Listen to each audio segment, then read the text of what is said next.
Hello everybody, I am CA final student और इस video में हम बात करने वाला है कि सीए फाउंडेशन में जिनका दिसंबर अटेम्प्ट है उनको अभी क्या करना चाहिए। बिकॉज बहुत कम टाइम बचा है और आई नो स्ट्रेस लेवल कितना होता है। बिकॉज इट इज़ लाइक ये नहीं हुआ, वो नहीं हुआ, कैसे होगा, क्यों होगा, हम तो नहीं हो पा रहे।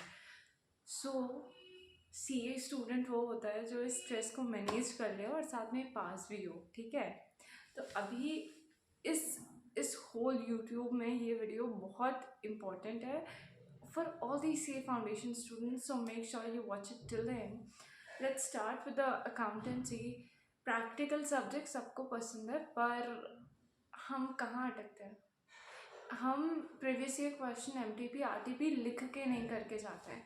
तो अभी जितने भी दिन बचे हैं उनमें आपको previous year question paper attempt करने हैं, लिख के अटेम्प्ट करने हैं, उन्हें चेक करना है और देखना है कि जो उनका प्रेजेंटेशन है और आपका प्रेजेंटेशन है उसमें कितना डिफरेंस आ रहा है। और फॉर्मेट अच्छे होने चाहिए, लाइंस प्रॉपर ड्रॉ होना चाहिए, आपको पता होना चाहिए कौन सा अकाउंट बन रहा है।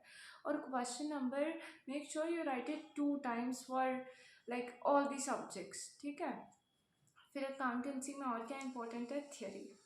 थ्योरी अब आती है पर हम इग्नोर कर देते हैं। यूजुअली वो फर्स्ट क्वेश्चन में आती है, हम इग्नोर करके जाते हैं। फिर एग्जाम में फर्स्ट क्वेश्चन जब हम देखते हैं हमें डर लगता है कि पेपर पता नहीं कैसे आ गया, हमसे नहीं हो पा रहा।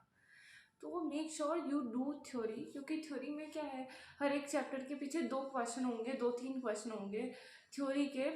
उन्हें आप हर दिन एक दो क्वेश्चन भी कर लोगे ना, तो थ्योरी में आपके मार्क्स सिक्योर हो जाएंगे। और ट्रू फॉल्स ये सब आपको स्टडी मॉड्यूल के पीछे ही मिल जाएंगे। और ये जो previous year question paper study module आपको लग रहा होगा कि ये नहीं हो पाएगा इतने कम दिनों में, तो हो सकता है। देखो, प्लान करना है। और व्हाट यू कैन डू कि अकाउंट और लॉ का पेपर आप अल्टरनेटिव सेट करो, और एमसीक्यूज है तो वो जल्दी सॉल्व हो जाएगा। आई नो मैथ्स टफ है पर इको जल्दी हो जाएगा। और मैथ्स में आपको प्रैक्टिस करनी है। अब पहले अपन लॉ की बात करेंगे, then will switch on to maths and economics. Law में क्या है कि हमें रिविजन और लर्न करना है, और उसमें पेपर प्रेजेंटेशन का फॉर्मेट बेसिक होता है। केस स्टडी, प्रोविजन कौन सा लग रहा है, आपने क्या एनालिसिस किया है, ये सब जब आप प्रीवियस क्वेश्चन पेपर सॉल्व करोगे तो आपको समझ आएगा कि क्या फॉर्मेट है, कैसे क्वेश्चन पूछे जा रहे हैं। 2 क्वेश्चन होते हैं, एक डायरेक्ट होगा जिसमें आपसे डायरेक्ट लॉ पूछा है, आप लॉ लिख रहे हो। दूसरे में केस स्टडी होगी कि आपको ये सिचुएशन दी गई है, आपको प्रोविजन अप्लाई करके और आंसर लिखना है। तो लॉ में क्या है, आपको हर टाइम सेक्शन कोड करने की ज़रूरत नहीं है। अगर आपको नहीं आ रहा है तो प्लीज़ बिल्कुल मत लिखना। ठीक है, आप भले फॉर्मेट के हिसाब से जाओ as per Indian contract act 1872, पर सेक्शन नहीं पता है so you will not code that. ठीक है, फिर अपन मैथ्स पे आ जाता है। मैथ्स का पेपर टफ होता है यूजुअली, और डर भी लगता है, पर make sure you give all the papers. ऐसा नहीं कि मैथ्स का टफ था, आपको लगा आप फेल हो जाओगे तो आप इको का नहीं दो। ऐसा नहीं करना है, क्योंकि मैथ्स में हो सकता है आपको ग्रेस मार्क्स मिल जाए, क्योंकि मैथ्स के पेपर में गलतियाँ होती हैं। कभी कभी आईसीए वालों से ही गलती हो जाती है मैथ्स के क्वेश्चन पेपर बनाने में, तो आपको मार्क्स मिलने के चांसेस हैं। तो अब मैथ्स का पेपर आता है, स्टार्टिंग से हमने क्वेश्चन पढ़ना शुरू किया और हमें कुछ आया ही नहीं, तो इसका मतलब ये नहीं है कि आपको कुछ भी नहीं आएगा। मेरे साथ जब ये हुआ था, मैंने पेपर फिर उल्टा स्टार्ट कर लिया था, क्योंकि करना तो है ही। मैथ्स के पेपर में अपने पास 2 घंटे का टाइम होता है, क्वेश्चंस ज़्यादा होते हैं, और हर एक क्वेश्चन का सेम वेटेज होता है। तो अगर आप किसी एक क्वेश्चन पे अटक गए हो और वो बहुत लंबा क्वेश्चन है, वो हो ही नहीं पा रहा है इतने टाइम पीरियड में, तो स्विच टू अनदर, क्योंकि बहुत सारे क्वेश्चन हैं। और जो फर्स्ट आवर होता है, ट्राई किया 40 क्वेश्चन सही साथ अटेम्प्ट करो मिनिमम, जैसे कि आप पास हो रहे हो। और जो सेकंड आ रहा है उसमें आप 20 to 30 क्वेश्चन अटेम्प्ट करो, तो आप पास तो हो ही जाओगे। एंड आपको ऐसा करना है, अगर आप 70 to 80% श्योर हो कि यही आंसर है तो आप मार्क कर लो।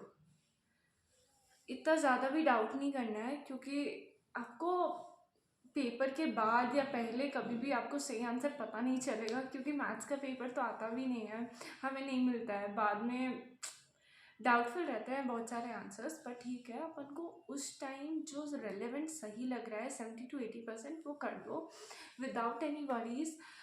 ठीक है, फिर इकोनॉमिक्स का पेपर इजी होता है, जल्दी हो जाएगा।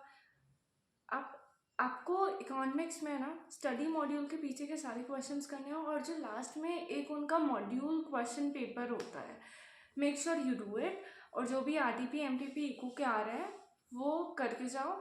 और जब आप इको के चैप्टर्स मल्टीपल टाइम रिवाइज करोगे, रीड करोगे, तो आपको एमसीक्यूज बहुत अच्छे से बनने लग जाएंगे। और अभी आपके पास टाइम बहुत कम है, तो आई सजेस्ट कि आप पूरा नहीं रीड कर पाओगे टेक्स्ट, तो capsules are available on ICIBOS app, आप उनको रीड करो।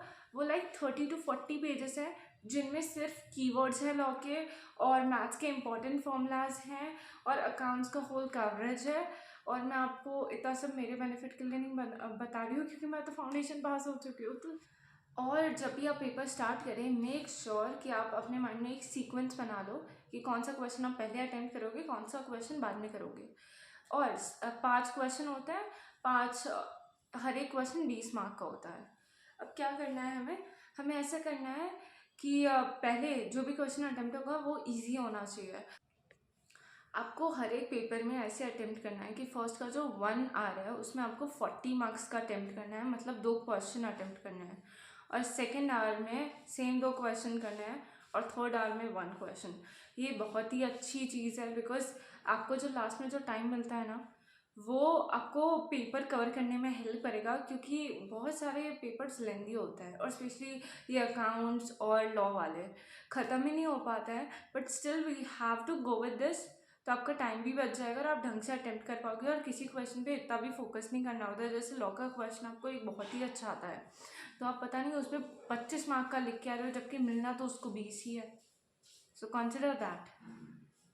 आई नो जितने भी लोग ये वीडियो देख रहे हैं, like they have potential to just pass CA foundation, आराम से कर लोगे, शांति से जाना, स्ट्रेस लेके बिल्कुल मत जाना।